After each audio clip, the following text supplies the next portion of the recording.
a child you can trust, a child that will never give you shame or disgrace, a child you can rely on, a child you can be proud of, a child that can do all that you want.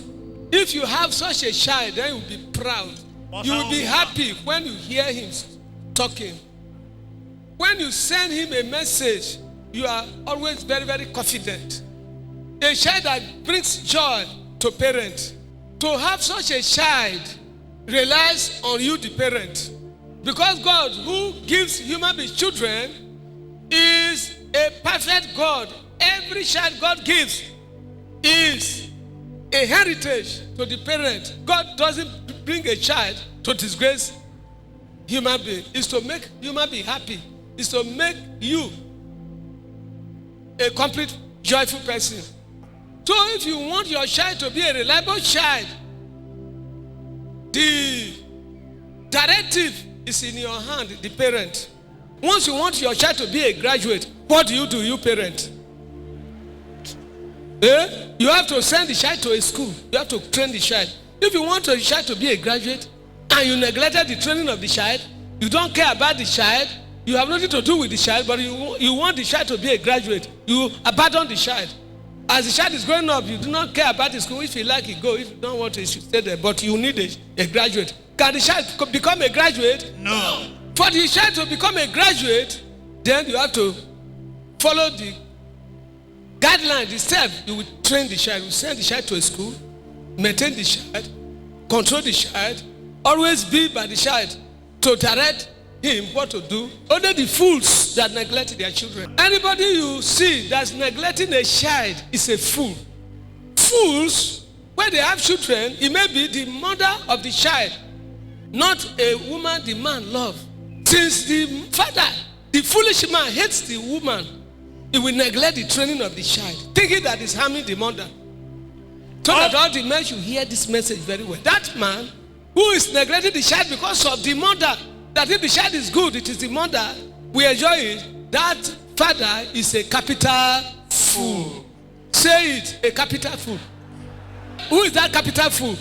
The father who neglected the training of his child because of the mother. That when he neglects the training of the child, he have harmed the mother because he hates the mother. So that the mother will not raise children, will not be proud. He want to pepper the mother. Because of that, he refused to train the child because he hates the mother. By doing so, he may be thinking that he's harming the mother now. You don't know that himself, the father of the child, is the one. He is what? He is harming. It may be the child is a girl. Because the child is a girl, he neglected the training.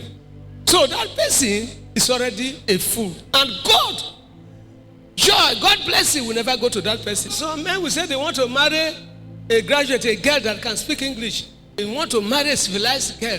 A civilized girl, okay. That girl you want to marry, that lady you want to marry that is civilized. If the parent did not train her because it's a girl, can you get her to marry? That is where you will know where the foolishness came from. You want to marry a civilized girl who can speak this and that, girl that was trained, and your own you refuse to train her. How can you get her to marry? You see, children, whether boy, whether girl, they are all blessings from God. You must handle them the same way. Since it is your own child, whether boy, whether girl, whoever is the child, you should know that that is yourself, because it is through you the child came out. You are the one who produced the child. The blood of the child is in your body. If your blood is tested medically, you will see that you and the child, they are carrying which type of blood? One blood. How will you neglect yourself? The topic is taken from Proverbs 29 verse 17. Read it first. Discipline your children, and you can always be proud of them. Here, discipline your children. Correct your children, so that the child will not bring you shame at the end. Because if you do not teach the child, you leave the child vague like that. The child is innocent, doesn't know anything about life. You are the one who born the child.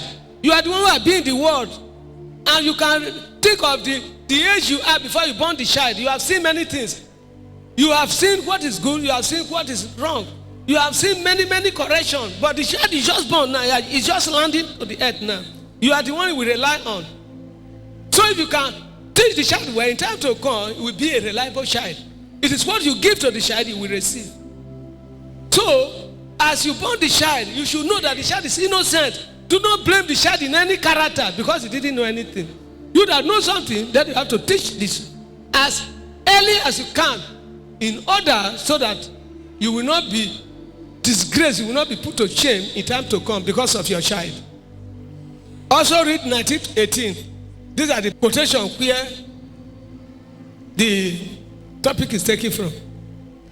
Proverbs chapter 19, verse 18.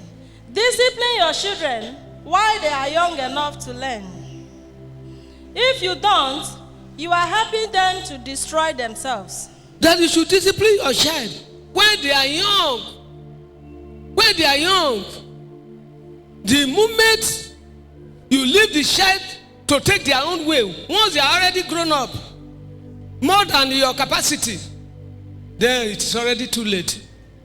It's already too late. You cannot correct the child again. So that we know that to train a child is an easy thing for the parent because the child is very little. Any side you turn the child, he will obey. You cannot say your child is hard for you to train. You are a liar. A child is not hard to train because he didn't know anything. This time you show the child, he will follow.